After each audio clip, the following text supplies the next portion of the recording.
Freedom ಟಿವಿಗೆ ಸ್ವಾಗತ. ನಾನು ರೋಹನ್ ಹಿರೇಮಠ. ಇರಾನ್ ಮತ್ತು ಇಸ್ರೇಲ್ನ ಆ ಒಂದು ಮಹಾಸಂಗ್ರಾಮ, ಆ ಒಂದು ಮಹಾಯುದ್ಧಕ್ಕೆ ಆಪರೇಷನ್ ಜಡ್ಜ್ಮೆಂಟ್ ಡೇ ಮತ್ತು ಜಗತ್ತಿನ ವಿನಾಶದ ಮುನ್ಸೂಚನೆ ಇದೆಯಾ? ಎಸ್ ಪ್ರಿಯ ವೀಕ್ಷಕರೇ, ನಮಸ್ಕಾರ. ಇದು ಇಡೀ ಜಗತ್ತು ಈಗ ಉಸಿರು ಬಿಗಿ ಹಿಡಿದು ನೋಡ್ತಾ ಇದೆ. ಯಾಕಂದರೆ ಇದು ವಿಶೇಷ ಏನಂತಂದರೆ, ಇತಿಹಾಸದಲ್ಲಿಯೇ ಪ್ರಪ್ರಥಮ ಬಾರಿಗೆ, ಮೊದಲ ಬಾರಿಗೆ ಇರಾನ್ ಮತ್ತು ಇಸ್ರೇಲ್ನ ಒಂದು ನೇರ ಯುದ್ಧಕ್ಕೆ ನಿಂತಿವೆ. ಇದು ಕೇವಲ 2 ದಶಕಗಳ ನಡುವಿನ ಜಗತ್ತುಗಳ ಮಾತ್ರ ಅಲ್ಲ, ಇದು ಇಡೀ ಒಂದು ಮಧ್ಯಪ್ರಾಚ್ಯವನ್ನೇ ಸುಟ್ಟು ಭಸ್ಮ ಮಾಡಬಲ್ಲಂತಹ ಅಗ್ನಿ ಪರ್ವ. ಇಂದಿನ ಎಕ್ಸ್ಕ್ಲೂಸಿವ್ ಎಕ್ಸ್ಪ್ಲೇನರ್ನಲ್ಲಿ ನಾವು ನಿಮಗೆ ಹೇಳ್ತಾ ಹೋಗ್ತೇವೆ, ಬಯಲ್ದ ಮಾಡ್ತೇವೆ. ಈ ಒಂದು ಯುದ್ಧದ ಹಿಂದೆ ಅಡಗಿರುವಂಥ ಆ ಒಂದು ಭಯಾನಕದ ಕೋಡ್ ವರ್ಡ್ ಮತ್ತು ಜಗತ್ತಿನ ಮೇಲೆ ಇದರ ಪರಿಣಾಮಗಳು, ಅಸಲಿ ಚಿತ್ರಣವನ್ನು ಹೇಳ್ತೀವಿ.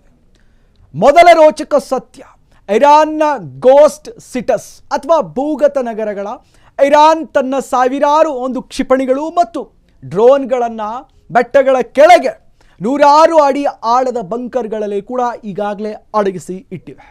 ಇದನ್ನು ಯಾವುದೇ ಅಮೆರಿಕದ ಬಾಂಬ್ಗಳು ಕೂಡ ಮುಟ್ಟೋಕೆ ಸಾಧ್ಯವಿಲ್ಲ.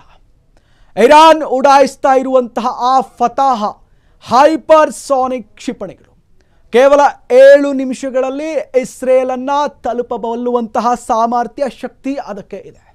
ಇದು ಇಸ್ರೇಲ್ನ ಅತ್ಯಾಧುನಿಕ ಒಂದು ರಕ್ಷಣಾ ವ್ಯವಸ್ಥೆಗೆ ಸವಾಲು ಹಾಕ್ತಾ ಇದೆ. ಇಸ್ರೇಲ್ ತನ್ನ ಆಪರೇಷನ್ ಎಪಿಕ್ ಫ್ಯೂರಿ ಮೂಲಕ ಇರಾನ್ನ ಪರಮಾಣು ಕೇಂದ್ರಗಳನ್ನೇ ಈಗಾಗಲೇ ಗುರಿಯಾಗಿಸಿಕೊಂಡಿವೆ.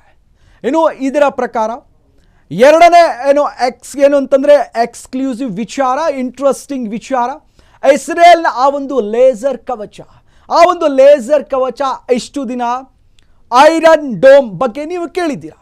ಇದರ ಬಗ್ಗೆ ಕೂಡ ಇಸ್ರೇಲ್ ಐರನ್ ಬೀಮ್ ಎಂದು ಲೇಸರ್ ಶಸ್ತ್ರಾಂತವನ್ನು ಈಗ ರಣಂಗೆ ಈಗಾಗಲೇ ಇಳಿಸೋಕೆ ಸಜ್ಜಾಗಿದೆ. ಇದು ಕೇವಲ ಒಂದು ಬೆಳಕಿನ ಕಿರಣದ ಮೂಲಕ ಶತ್ರುಗಳನ್ನು, ಡ್ರೋನ್ ಮತ್ತು ಮಿಸೈಲ್ಗಳನ್ನು ಆಕಾಶದಲ್ಲೇ ಕರಗಿಸಿ ಬಿಡುವಂತಹ ಸಾಮರ್ಥ್ಯಕ್ಕೆ ಇದಕ್ಕಿದೆ. ಒಂದು ಮಿಸೈಲ್ ತಡೆಯಲು ಲಕ್ಷಾಂತರ ರೂಪಾಯಿ ಕೂಡ ಇದಕ್ಕೆ ಖರ್ಚಾಗ್ತಾ ಇತ್ತು.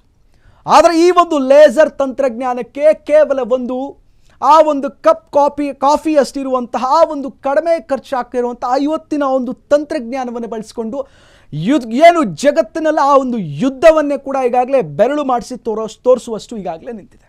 ಆದರೆ ಅಸಲಿ ಟ್ವಿಸ್ಟ್ ಇರುವುದು ಕೂಡ ಇಲ್ಲೇ.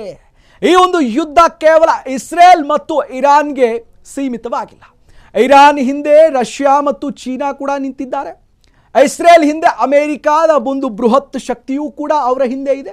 ಇದು ವೇಳೆ ಇರಾನ್ನ ಆ ಒಂದು ತೈಲ ಕೇಂದ್ರಗಳ ಮೇಲೆ ಈಗ ದಾಳಿ ಏನಾದರೂ ಆದರೆ ಜಗತ್ತಿನಾದ್ಯಂತ ಪೆಟ್ರೋಲ್ ಬೆಲೆ ಗಗನಕ್ಕೆ ಏರಲಿದೆ ಅನ್ನುವಂಥದ್ದಲ್ಲಿ ಅನುಮಾನವೇ ಇಲ್ಲ. ನಿಮ್ಮ ಮನೆಯ ಒಂದು ಅಡುಗೆ ಮನೆಯಿಂದ ಹಿಡಿದು ಕಾರ್ಖಾನೆಯವರೆಗೂ ಕೂಡ ಯುದ್ಧದ ಬಿಸಿ, ಯುದ್ಧದ ತಾಪ, ಯುದ್ಧದ ಒಂದು ದೊಡ್ಡ ಬಿಸಿ ತಟ್ಟಲಿದೆ. ಇದು ಕೇವಲ ಗಡಿಯ ಯುದ್ಧವಲ್ಲ, ಇದು ಜಾಗತಿಕ ಒಂದು ಆರ್ಥಿಕತೆಯನ್ನೇ ಒಂದು ಬುಡಮೇಲು ಮಾಡುವನ್ನಷ್ಟು ಸಾಮರ್ಥ್ಯ, ಶಕ್ತಿ ಮಾಡಬಲ್ಲಂಥ ಐಕಾನಿಕ್ ವಾರ್ ಅಂತಲೇ ಹೇಳ್ಬೋದು. ಕೊನೆಯದಾಗಿ, ಅಂತಿಮವಾಗಿ ಇರಾನ್ ಮತ್ತು ಇಸ್ರೇಲ್ ನಡುವಿನ ಈ ಒಂದು ಸಂಗ್ರಾಮ, ಈ ಒಂದು ಸಂಘರ್ಷ 3ನೇ ಮಹಾಯುದ್ಧಕ್ಕೆ ನಾಂದಿ ಹಾಡ್ತಾ ಇದೆಯಾ? ಎರಡೂ ದೇಶಗಳ ಬಳಿ ಇರುವ ಆ ಒಂದು ಶಕ್ತಿಶಾಲಿ ಅಸ್ತ್ರಗಳು ಒಂದು ಸಣ್ಣ ತಪ್ಪಿನಿಂದಾಗಿ ಇಡೀ ಮನಕುಲವನ್ನೇ ಕೂಡ ಅಪಾಯಕ್ಕೆ ತಳ್ಳಬಹುದಾದಂತಹ ಈ ಒಂದು ಯುದ್ಧ ಗೆಲ್ಲುವುದು ಮುಖ್ಯವಲ್ಲ, ಶಾಂತಿ ಉಳಿಸುವುದು ಇಂದಿನ ತುರ್ತಿನ ಅಗತ್ಯ.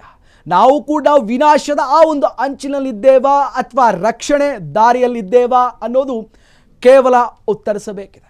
ಇನ್ನಷ್ಟು ಅಪ್ಡೇಟ್ಸ್ಗಾಗಿ ನೋಡ್ತಾ ಇದ್ದು ಫ್ರೀಡಮ್ ಟಿವಿ, ಜನಸಾಮಾನ್ಯರ ಶಕ್ತಿ. ಕ್ಷಣ ಕ್ಷಣದ ಸುದ್ದಿಗಳಿಗಾಗಿ ಫ್ರೀಡಮ್ ಟಿವಿ ಸಬ್ಸ್ಕ್ರೈಬ್ ಮಾಡಿ, ಲೈಕ್ ಮಾಡಿ ಹಾಗೂ ಫಾಲೋ ಮಾಡಿ. ಹೊಸ ಸುದ್ದಿಗಳ ನೋಟಿಫಿಕೇಶನ್ಗಾಗಿ ಬೆಲ್ ಐಕಾನ್ ಮೇಲೆ ಕ್ಲಿಕ್ ಮಾಡಿ.